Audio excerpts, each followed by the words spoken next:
hankali hankali Abu Hassan kaya kuma ya kai tashi illallahu aiki. Assalamu alaikum jama'a masu sauraron mu na cikin ƙasa da na ƙasashen waje, barkanmu da wannan safiya ta Lahadi da mun kawayu sahiya a ranar jiya ne 3 ga wannan wata wanda muke ciki. Dala Abani ɗan kokowan nan da ya fita birnin Maraɗi, babu shakka ga kwanaki mun gaya muku cewa Dala Abani ya yi transfer ya bar Maraɗi, amma yana nan yana jiran ya ga inda ya kamata shi koma. To babu shakka a ranar jiya 3 ga wata su da 'yan difa sun shirya sun gama kai.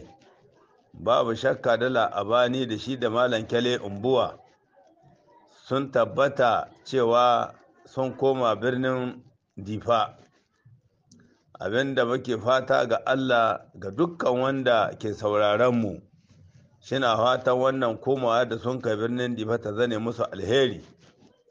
Babu shakka sun koma birnin difa da kokowa daga wannan shekara, sun fita daga birnin Maraɗi. Babu shakka ta tabbata an yi takarda ta ƙarshe ga ta nan ta tabbata sun koma can birnin difa da sunan kokowa ta takobi ta ƙasa.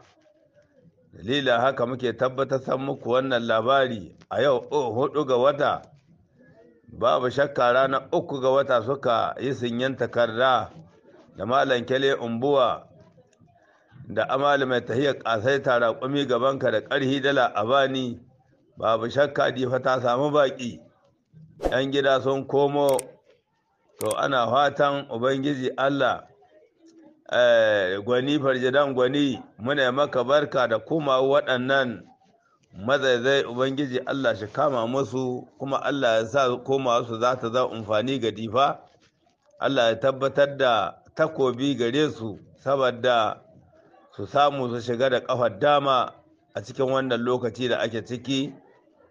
Gana kuma mai dala'ilu nake tura muku wannan labari a wannan sahiya ta Lahadi daga nan birnin Buza, nan cikin birnin Kugubce nake tura muku wannan labari. Assalamu alaikum.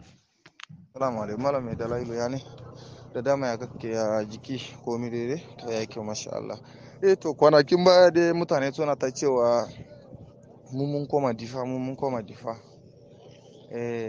wannan maganan nan da ake cewa mun koma difa, wannan duka ba maganan gaskiya ba ne.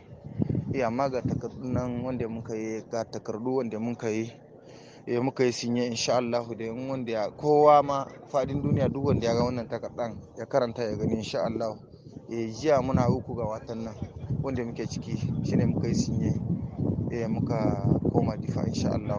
Amma da farko ana ta cewa Dala da Kyale Umbuwa sun koma difa, wani wane ne wannan duka labarun da ake gaya muku wannan duka na karya ne. Amma ga takardar nan kowa ya karanta ya gani. Jiya ne muka yi cikin watan nan da muke ciki.